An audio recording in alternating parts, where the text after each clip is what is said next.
morning, all of the sessions will be held here. This afternoon, we'll have 2 parallel sessions running. So that starts at 2 o'clock. However, the paper at 2 o'clock in the second session, which is in the flexi room, has been cancelled. So the paper that reads additives for reduction of sulfur and FCC gasoline by Barry Siddiqui is being withdrawn. So the second parallel session, therefore, will really start at 2:20, and Mark Bussell will get a good audience for his presentation. The second change is again today, the second parallel session, the last paper at 4:20, titled Effect of Large Pore Zeolites Addition in the Catalytic Pyrolysis on the Production of Light Olefins by Professor Shen, has been moved to a poster. So you'll be able to see that at the poster session and not as an oral paper. So with that, I'd like to now just pass the stand over to the session chairs, John Ajay from Syncrude and Professor Bao from One other point, sorry, I meant to mention this. You may be aware that the papers that are being presented as part of this session are going to be published in the special issue of Catalysis today. The information is provided there, it's on the website. A number of people have asked about the deadline. Although we had published it as 20th of May, there is some flexibility, and the real deadline is 10th of June.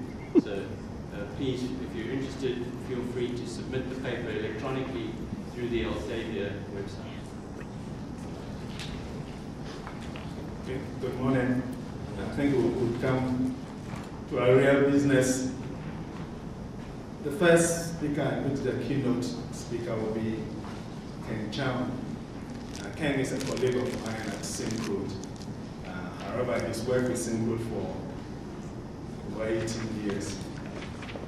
Keng is an expert in hydroprocessing, and as his presentation will show, he's got a vast knowledge in the area of hydroprocessing, heavy oil upgrading, primary and secondary upgrading, in addition to environmental issues as well. So Keng will be giving his talk on catalysis in the petroleum industry. One point of note is that about a year and a half ago, Keng took on an assignment to work on energy INET. And please don't ask me what energy INET is, because Keng will explain it by himself. So let's welcome Keng Chung from Syncrude, Canada Limited.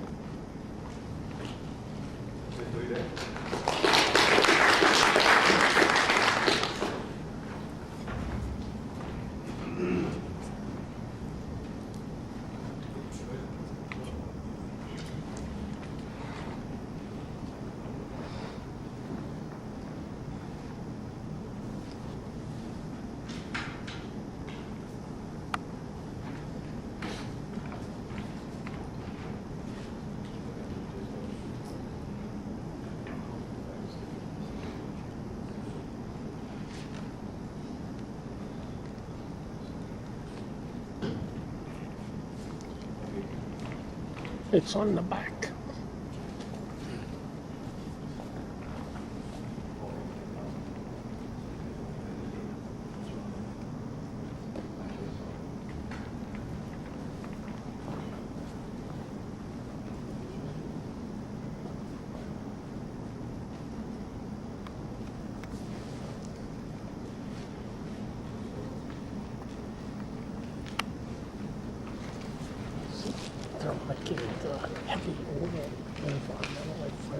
I don't think I need a microphone. Good morning, everyone. This is a catalysis meeting, and I had to be honest with you. I am nothing come close to be the researcher doing catalysis, okay? But I think maybe, in the perspective of giving you a talk like this, I should be qualified myself being so-called like the end user, or maybe the people that do a lot of process economy to figure out like what makes sense or what doesn't make sense. And I think on top of that, I think like when I look at the the theme for this year Catalysis meeting is they build the bridge between the academia and the industry. I think maybe one of the things you might want to take home after I show you this presentation is not just building a bridge, okay? You may want to actually take them along for a ride so that you can make good use of the bridge. Because if you expect the industrial guy to just looking at the bridge, they will just looking at the bridge, they will not do anything. Okay? You actually have to show them how to make good use of the bridge. So my talk this morning is going to talk about is related to the catalysis and the heavy oil processing. And as you know, in the last 3 years, heavy oil is everything that you can. As you know, everyone is making a lot of money on the mutual fund these days because thanks to our friend from China, India, and the demand so high these days, right? So I think the time is still good, and there are a lot of things to take opportunity to cash into this opportunity to do something.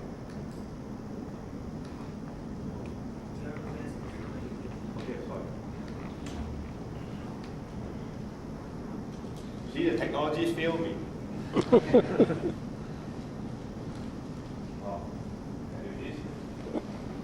So what I'd like to do this morning is to just go through a few items here. Obviously, I think if we are doing catalysis, you like to know how big the market is, so you know how we fit into all. So we talk about the catalytic demand and some R&D.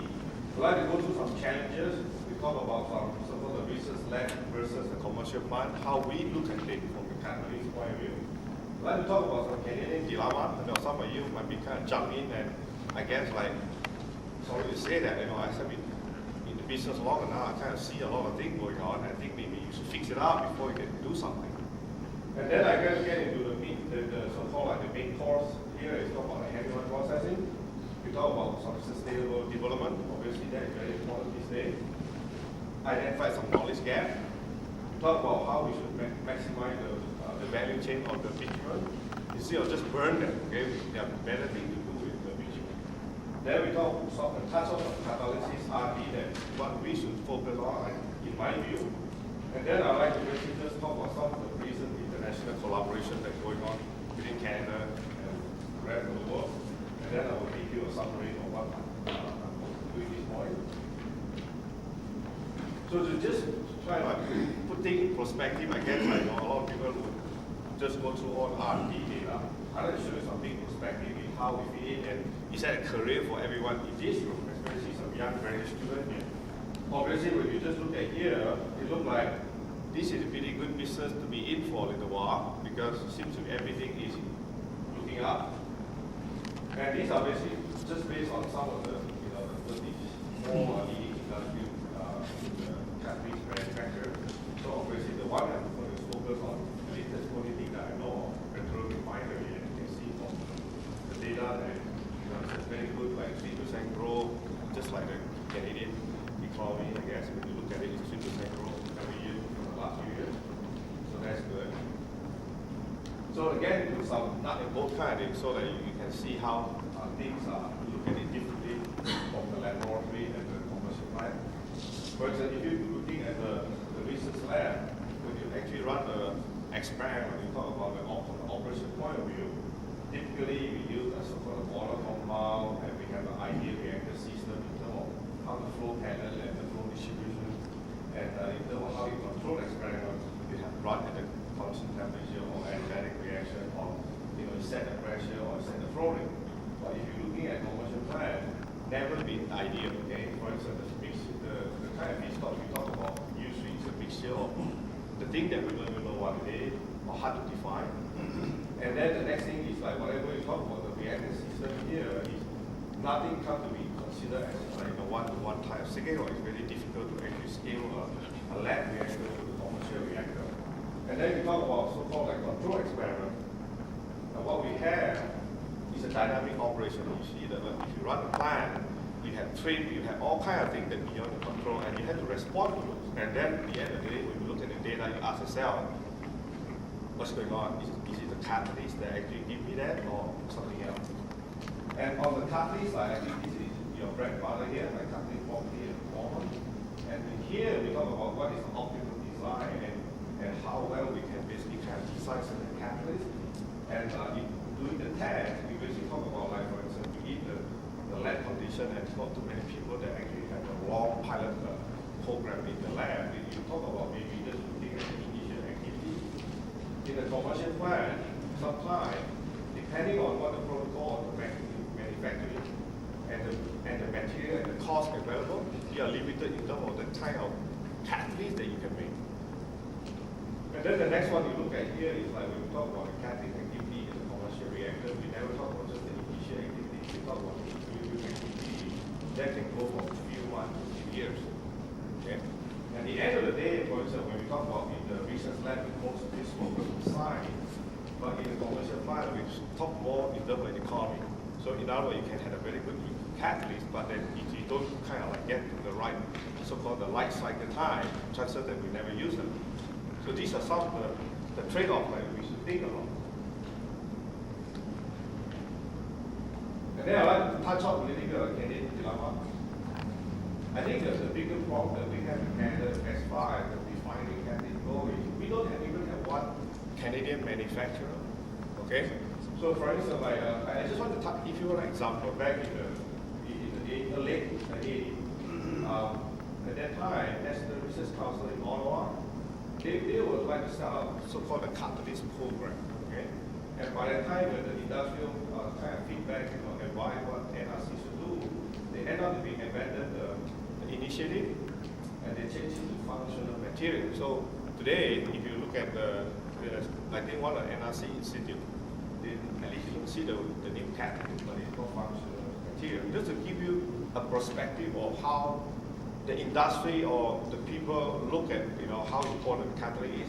But I still believe that there's something that we can do about it, because obviously, like it's very hard for me to convince someone or anyone in the room here to set up a catalyst company in Canada, because this is purely on the on an economic basis, but of the R&D and to support the nature's resource that we have in Canada, I think something had to be done about it. And before you can actually do this, I believe, you will never walk away from doing anything real, because, so what's the point of doing all these things? So the next one is like, we talk about the public funded research here. First of all, I think some people also acknowledge the lack of coordination and the focus in the university and the government lab. Everybody seems to do something and nobody even know how. It's just like, yeah, it's a good piece of scientific research. And then the next thing that I'm looking at here is like, the funding is quite limited. And end up we do very basic kind of research, like you cannot go any further. So at the end of the day, what I think we need is a very clear mandate in Canada to say, look, if we need to do this, we better come up with a program and we basically identify all the benefit to the society. So just to show you what I meant. The next one I think is important is like if you get into doing something like catalyst, I believe, you need to basically have some industrial participation, and maybe you want them to actually lead some of the collaborative research. And one of the examples I bring up on here is the one that in Denmark, right? And I think everybody knows what is being used in the hydrogenation type of catalyst. This is basically done in the University of the School in Denmark and Halotopso. Okay, so for instance, the researcher in the university may come up with all the wonderful things, but you need to have someone that actually able to, digest and make good use of the information and make a product out of it. And you can imagine in Denmark, it's a small country, only 5.5 million people, and Halotopso is one of the major petrochemical type of license technology vendor. And I want to show you some of these pictures. Everybody seems to know this, right? For instance, I don't want to go to the detail because I really don't understand what they're talking about, but it's kind of a very nice looking picture, right? So some of the things they're talking about here is, say, in the conventional, in the good old day, we thought that, whenever you have something coming, the molecule will be kind of absorbed to the surface, but from what the recent work they are showing is like they're not on the surface, it's actually on the second ring, on the catalyst. And from that on, I think like if you read some of the so-called the latest press release, Halotopso seems to make some money from this invention. So this is the kind of thing I like to put things into perspective to show you how important it is, like not just to do a pure research, but you do need to engage some of the end user. But I also want to caution you that I know, like for some time, you do not want to end up to be kind of like go to bed with the industrial guy and forgot about the real science. So I think there's a balance that we had to strike to basically advance our science, as well as looking at how we can commercialize the science. The next one, I thought, like, as far as end user point of view, now people talk about like the mechanism of how, for instance, hydrogenation catalysts work, and you get into the real in the H model, for instance, in the case of monosulfide catalysts, and you basically have to go through all these kind of structure to basically come up with the optimal design in terms of how to stack your monosulfide, and I think this is very classical. So for a long time, even today, people still talk about it, right? But on the other hand, right, as far as the industrial user concerned, we don't really care about what you have on the structure. We just say, show me the money, right? So what we are saying here is like, at least you try to, like bridge the two. And one of the group, I think in Stanford, they use the so-called like the cyclotron. What they've done is they take one of the hydrogen catalysts here, and basically this is basically show the on-time constraint for 1 week. They seem to see the stack like the one we saw earlier. And if you go through 1 month, you start to see the stack kind of start to change shape. By the end of 4 years, you actually don't even see the stack structure anymore. But the bottom line is, the activity of this catalyst was the same for the last 4 years when they do the hydrotreating of the naphtha. So then the next question becomes, why should I spend so much time to do all this thing or pick what kind of configuration? So again, this is not black and white, and at the end of the day, it don't seem to be any correlation to suggest, any commercial application. So maybe there's something to trade it on. I don't know. But this is something like, for instance, when we get into catalyst selection, and when the salesman try to tell us all these so-called things that we don't understand, we just say, well, what about this? What about that? So this is the thing that I think we need to sort it out as a researcher. Then I want to go to the heart of my presentation on heavy oil processing. So what I like to do is to talk about sustainable development. For this one, I need to show you what the status code is like and what are the trends in the industry. Right? And then the next one, as I mentioned earlier, the knowledge gap, and talk about how we can maximize the value of bitumen, the catalyst R&D, and some recent international collaboration. For some of you who haven't, have exposed to heavy oil, let me give you a quick so-called refinery 101, the first few hours of the lecture. Okay. Basically, what you're doing is, for instance, if you talk about refining a light crude for transportation fuel, and this is what we call a barrel of so-called light oil minus light. So on here, what you have is based on the oil range. This is how we define. And this is the LPG, the light natural gas, and then you have the naphtha card. And then when you go a little bit heavier, you can distillate. Heavier further, you can put the virgin gas oil, the vacuum gas oil, and anything more refined before you can see is how you define as a residue. And when you put this barrel of oil into a refinery, and if you're basically looking at the North American type of refining configuration, this is a typical product you're going to get. You're going to get a lot of gasoline and a lot of diesel, and the third key marketing business is a jet fuel. So we don't need to go through the detail of what it looks like, but this is typically what you will get from refinery. So if you're looking at the barrel of light crude now, the one I showed you earlier, and you're looking at the barrel of the Athabasca bitumen that you take it out from the ground, and this is where you see the differences in terms of the distribution. For instance, we don't have any LPG or naphtha or so-called bitumen. The only thing we have is a little bit 14% of so-called distillate. Meaning, think that you can basically top it out in the atmospheric tower, and you have another 32% or so, what you call you can top it out in the vacuum distillation tower, and the rest is residual material. So what is the difference between this and this now? Well, in these barrel of oil are extremely viscous. For instance, they're actually heavier than water. It's like the density is 1.06 as compared to something like this, something like 0.85. And when you look at this barrel of oil into the refinery now, and you realize that, for instance, whatever that is distillable until here is processable in a conventional refinery. What becomes a challenge is this so-called residue refinery.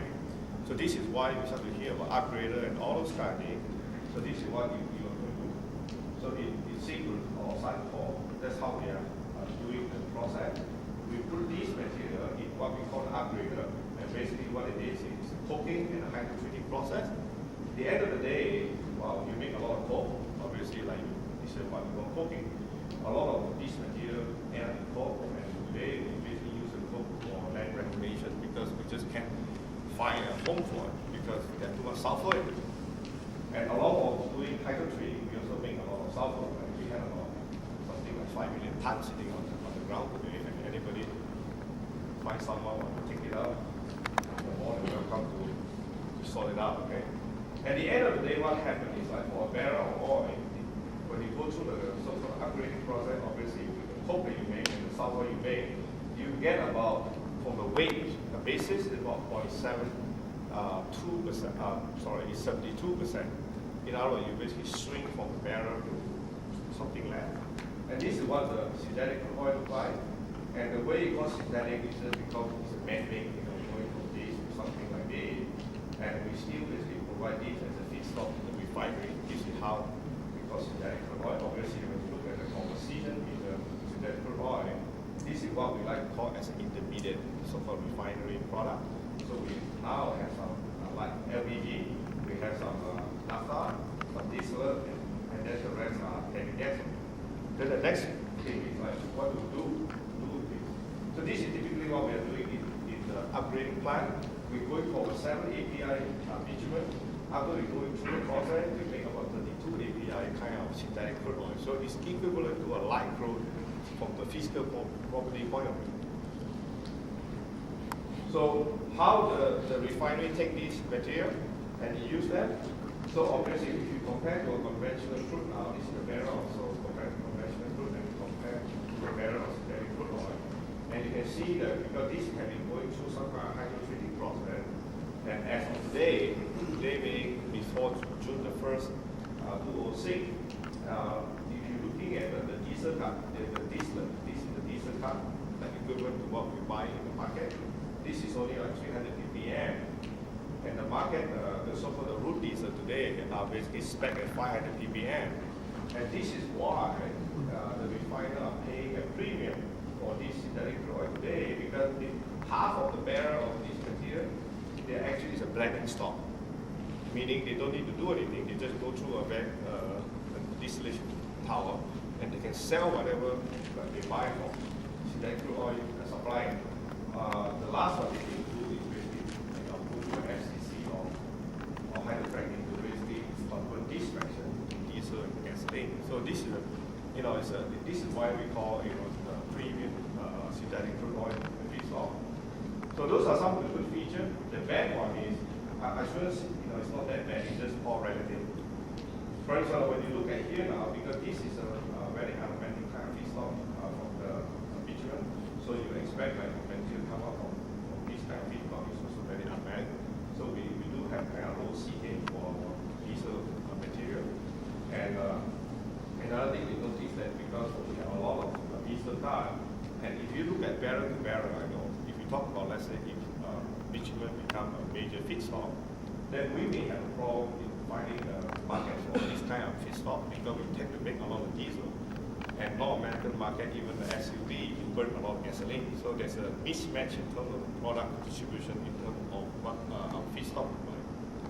And then the next one is like if you are familiar with SEC and you realize that the nitrogen of our magnet gas oil is still kind of high, so we still need to basically go through some kind of pre-treatment before we can actually process them. So these are some of the pro and con in terms of what the feedstock and the kind of process that we have. And then I want to talk about some of the challenging issues that we need to deal with for the industry. For instance, like in the past, let's say up until like 5 years ago, the total Canadian bitumen production is only like 600,000 barrels a day, and half of them are resin. So if you go through this kind of so-called like a scenario now, like North American typically use up about 20 million barrels a day, there seems to be a small stream that actually can blend it to the main feedstock very easily. But if you start to increase the production in let's say heavy oil or bitumen, then you start to talk about like how this is going to affect the product distribution in the whole market. So now I just like to highlight you some of the forecasts by the EIA. And if you're looking at the gasoline market in North America, compared to diesel, it's actually more than 2-1. But in our bitumen product, it's almost like 1-to-1. So end up to be there's a mismatch in terms of the market, because like for instance, if you were to send a barrel of bitumen derived material to a refinery, the refinery will be having a hard time to actually sell the diesel. That's what it is. So that's one. So this is why we kind of in this paper, for instance, we start to have a discussion about perhaps we should look for other market like in Pacific, Asian Pacific, or even in Europe for this kind of market for bitumen. The next one I think is going to be coming very soon. For instance, like June 2006 in Canada, we're going to be basically the diesel cut to go down to 50 ppm. As I said to you earlier today, we make about 300 ppm. So that can be kind of like as a blending stock. But by next month, we cannot be a blending stock anymore, because this is going to be have to be further processing to bring it down to basically a low sulfur content. So this is one of the concerns. Like for instance, like on Thursday you see the newspaper like Shell in Edmonton, is a complete so-called like retrofitting of their refinery. For $400 million, they can only do like 20,000 barrels. So that's very expensive operation talking about. So the next one I want to just highlight you the trend in terms of we talk about the alpha low sulfur. So this is the one here. And today we kind of enjoy what we have in the market right now. We are kind of avoid this slot here about 500 to 3,000 ppm products, right? But you can see this is kind of getting less and less in terms of the market demand, and the ultra low sulfur is basically catching up very quickly. So these are the things that I think when you look at bitumen as a transportation fuel, we basically have to keep an eye on these are the products that people are actually buying in the marketplace. So when then we get into say, well, what can we do about this? Well, a couple of years ago, I kind of got this one from the website, and what they are showing is like looking at the sulfur compound, and it's pretty much all you can identify, in the sugar. Like these are the typical sulfur compound. The higher the volume of oil, the harder the sulfur compound sitting there, which is pretty much expected.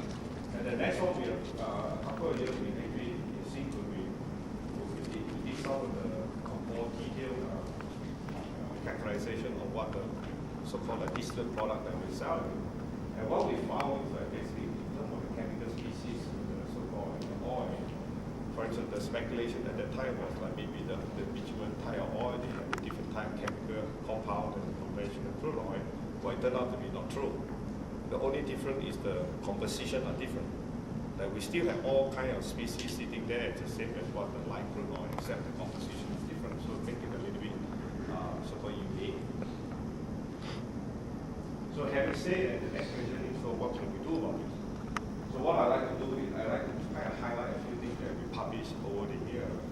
And I think the key to all this is like, if you talk about heavy oil, it's actually not the heavy oil that is a big concern. It's only the resid of the heavy oil is of interest to basically convert to something that is useful, because the distillate fraction of the oil, there's not a lot of research going on anymore. It's kind of well understood in the sense that you can actually see them, you can actually characterize them as much as you can. But the resid is a challenge. So back in about 10 years ago, like Seafood, the NRC in Canada, the State Killer in China, and with the funding from the OISM, Technology Research Advisory Authority, and we are able to ask a very simple question, is like if we want to basically understand the bitumen, maybe we should basically go back and actually do some chemistry to actually see what we have in heavy oil. And for some of you are interested, there's a series of papers published on resid characterization and looking at their reactivity for all the benchmark bitumen, so-called feedstock in the world, like we just compare them side by side. So what I'd like to show you is some of the new things that went on in the last 10 years or so. One of the so-called sample preparation method that available in China is to use a supercritical solvent extraction. And what it does is you can basically start out with a magnetic resist material, and going through the supercritical extraction, you are able to take a narrow fraction. So in a way, we are just extend what we can do in a conventional analytical technique. Is like instead of just do the atmospheric cut and vacuum cut, we can actually kind of extend the cut as much as we can, and basically you can treat one of those so-called narrow cut as a pseudo component that make it a little bit cleaner. And in a way, it's nothing new because we know it's like oil is basically the mixture. But I think the way you analyze that, we should also treat it as a mixture instead of one big pseudo component. That's what we're trying to do here. So at the end of the day, when you do all these extractions, you basically end up with the so-called R14, we call it the end cut, the last cut that we can take it off from the extraction. So with these now, we are able to do more analysis to look at what is in there. So, for instance, at that time we asked a very simple question. For instance, when you publish a paper on oil processing, not just heavy oil. The first thing is table 1, characteristic of the sample that you use. But surprisingly, you can't even correlate one feedstock from another one. So end of the day, it becomes a standard procedure. You have to do those things anyway, but what it means doesn't mean anything. Okay, for example, when you look at feedstock characterization, that's all you have. So in that, at that time, we basically asked a very simple question. For instance, we all accept the fact is the characteristic of petroleum are feedstock and origin dependent. So from the research point of view, as a researcher, we ask a very simple question indeed.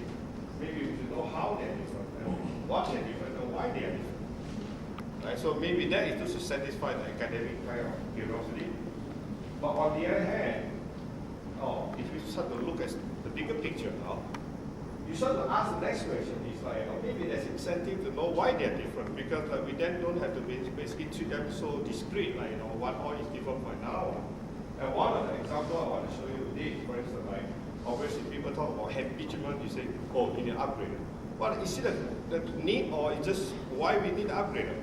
So the next thing we ask ourselves is if you're just looking at Saudi crude oil produced in Saudi alone, the Saudi Light, for instance, you basically have something like Saudi produced 8 million barrels of Saudi Light, 15% of resid. So that end up to be you have 1.2 million barrels of Saudi resid sitting around. The truth is, nobody be upgraded in Saudi Arabia or anywhere that actually use Saudi crude oil. So if you're looking at Athabasca, we only have something like 400,000 barrels of resid. So why are we building upgrader? That's a simple question. I think everybody would like to know, especially the CEO. Then the next thing you ask yourself is, for instance, obviously, we talk about refining process. A lot of those processes are basically developed back in the 60s, the 40 and 50, and these are all based on conventional crude oil. So the next question we ask ourselves is, for instance, we know that refinery is not a black and white type of operation, but at least we do have a lot of experience. Okay, so if the Saudi have 1.2 million barrels of resid, they don't need to be upgraded. Maybe we shouldn't just do blinding. Okay, so this is how we start our, our journey to figure out, maybe there's something else that we need to find out. So this is one of the table that we publish, and in the table we just highlight 4 of the feedstock, and you can see there are a lot more than up there. So on the heavy oil, the bitumen side, we have Athabasca bitumen, and we also take the Venezuelan type heavy oil, and the conventional crude, there are 2 types, which is quite distinct. One is the Dashi Chinese crude, and another the Saudi Light. And the difference between these 2 is one is the Martinique type of crude oil, and one is the paraffinic. So we know at least there are 2 big groups of the light out there, and we just want to know how is these compared to these. So the first thing what we did was, just take out all the distillate material, just looking at the resid. And the first, I go from the right hand side here. The first thing you realize is for the mine bitumen from, let's say, Synchro Suncor, you have about 4% material are solid, and these are the ones that we know they are fine clay, that the part of the so-called mining process that we dig them out to disperse them, and they are basically dispersed in the bitumen.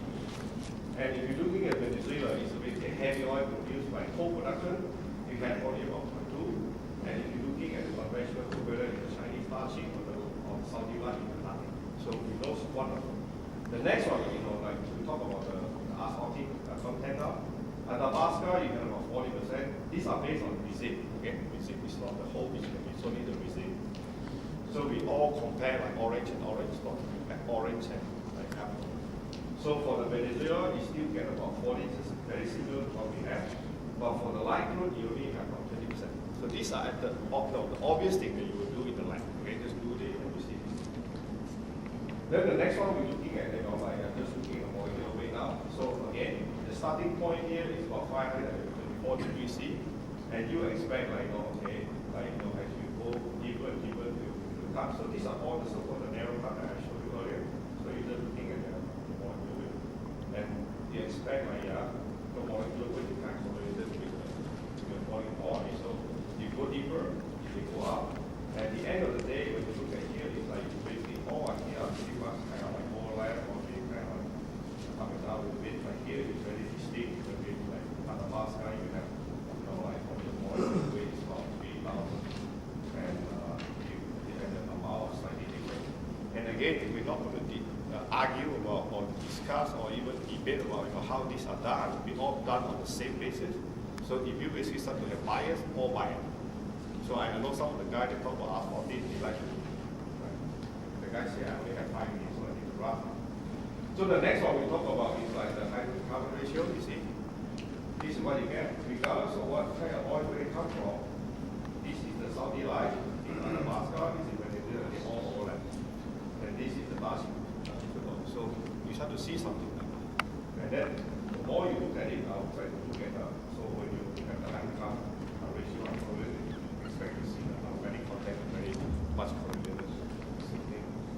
Then we get into the so-called molecular structure. Again, we start to see a little bit of difference between the different type of feedstock, but pretty much they're all within the same grouping. So the same for different kind of degree of degree substitution. At the end of the day, what you can take all those information in package there, and this is what you can basically draw the so-called structure, molecular structure of these so-called narrow cut. On the front end, you have something like this. When you go deeper and deeper, eventually you have something really messy. So again, because I'm not a chemist, I'm not even any of the petroleum chemist.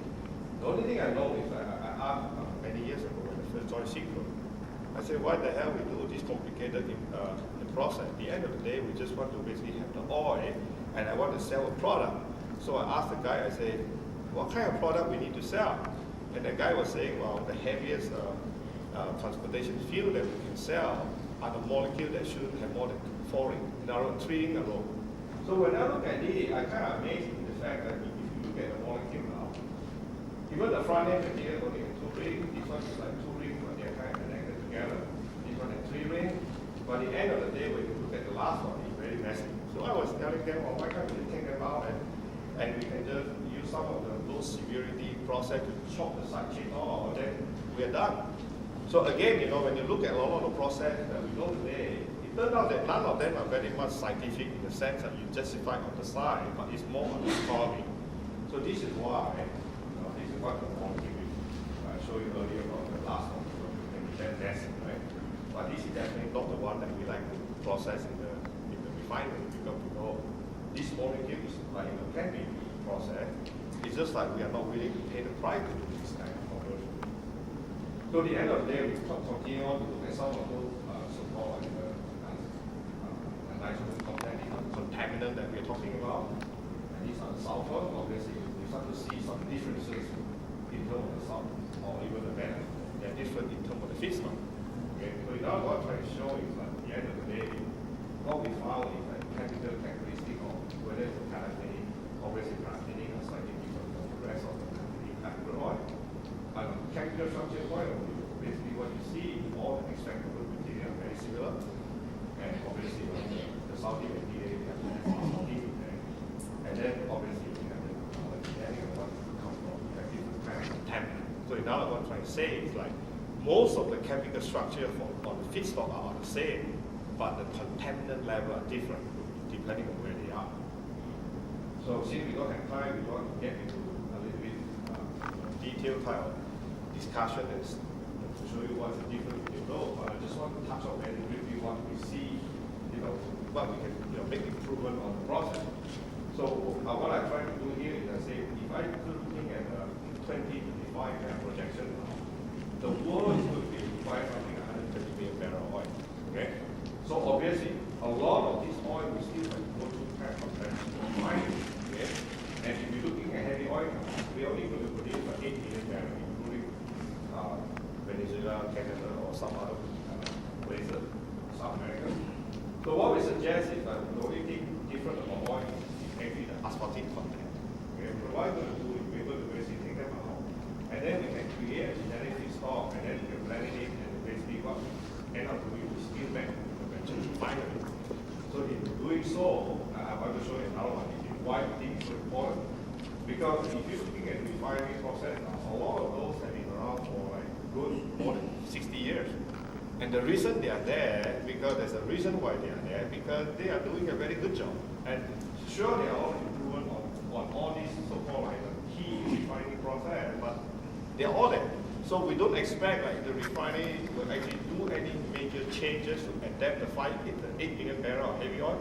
They will keep doing like 110 million barrel of what they like to do, and if they know how to do math. So I think it will be more fruitful for the heavy oil producer to adapt to them rather than expect them to adapt to us. So that's one of the arguments behind it. So one of the flow sheet that we come up with is very simple. So what we are doing here is that we basically do this all the conventional kind of technology here. We will basically do the separation, demonstrating, vacuum, and then we will go through some sort of like deep, what they call the asphalting, and we only take out the solid asphalting. So I want to make it clear again. We like to basically salvage every drop of the oil in the so-called the crude oil, and we will only basically take out the asphalting, and then what we have here is basically the asphalt resin. And for what we know today, catalytic process is still the kind of process that we know that can actually do some cleanup, like for instance, like the metal actually taking out like filtration type of mechanism in the tanker type cracker. So once you go through this, you see what I call the decontamination step, to take out all the decontamination the contaminant in the feedstock. And what we hand out over to the processing and refinery will be just hydrocarbon. Okay, so at the end of the day, what we have is something to find in, right? For instance, like we talk about the production step, it can be the thermal process or heavy oil production step here. And then the next one we talk about, we know about is upgrading step and refining step, and then we talk about the marketing. So I believe what we can do is basically to shrink this upgrading to something here. So you can actually do the cleanup here, or you can do a cleanup here. So at the end of the day, we don't even need to upgrade. So this is the message I tell those CEO in Calgary, and we are going to see some of them build soon, okay? Because we are building some the pilot plant for them. So this is the message I want to tell you. Do not build upgrade. That's the bottom line. Because you don't have to. Because for instance, like this is one of the things I find amazing. When you go to Syncro or Suncor, these hardware, they look identical to the refinery. From the process chemical engineering, we taught a very fundamental lesson. You do not do things overlap. Whatever overlap, you have to do. And this is why, for a long time, because of the economy requirement, and maybe there are some technical difficulty, we can do the cleanup. Now I think there's technology can do that. So that will be, you will see like in 8 to 10 years time frame, there are some of these machines will be built.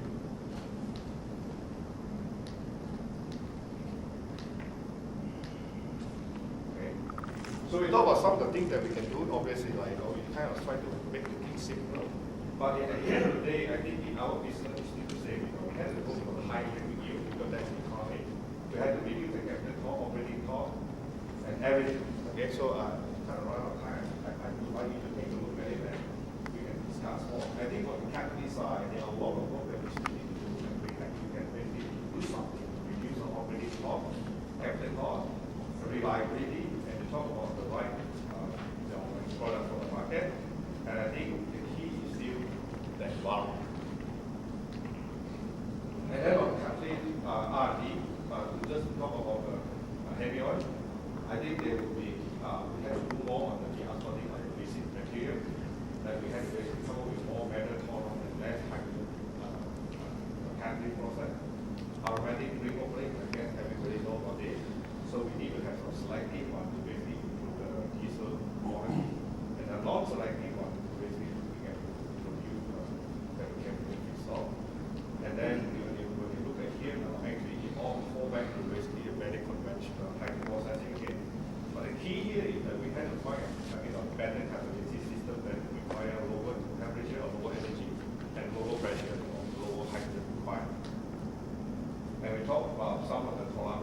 R&D. Obviously, I don't want to kind of discount some of the work going on in some of the consortium in Canada. But I just want to highlight the two things going on out there. One is looking at, basically get better value for petroleum material or oil sand. So one of them are basically sponsored by Norway and working with our energy research institute to find a reopening camp. And the work are basically being done at the University of Stuttgart because they already have something similar. And this is going to be kind of transferred to the EOC to continue on the work there. Another one is the advanced cracking catalyst, where we make like C2 or C3 for bitumen, heavy oil, gas oil. And these work are being done in China with Nova. So these are some of them. So just to kind of summarize on time, right? Out of time. Yeah. So what I think is like the key, as I said earlier, we need a clear mandate for petroleum related catalysis research in Canada. I think like someone, needs to better start doing something. And this is how I think you're going to get, a lot of these research are utilized in the industry. And we need basically, to have more industrial-led collaborative research to make sure that whatever we do in the lab is utilized. And as far as the petroleum catalytic research, as I said earlier, we need to basically, I need actually a time from this one here to go for higher value product instead of just selling so-called cheap transportation fuel. There are rules that we can do for this one. And we basically have, through the catalysis process, we are able to reduce some of the economic impact and reduce capital cost, operating cost for refining. I think that is the key because, like, at the end of the day, it seems the operating cost that is going to kill us. With that, I conclude my talk. Is it okay?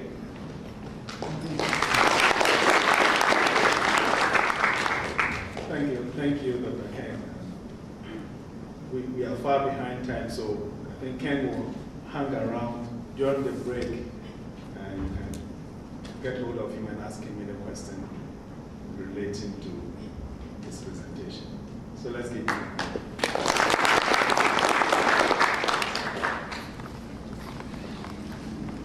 Our next speaker before the break is Masood Almari, working in the group from Penn State University. Masood will be talking on the effect of absorptive denitrogenation of crude oil on the subsequent ATS process. Masood is in his PhD program.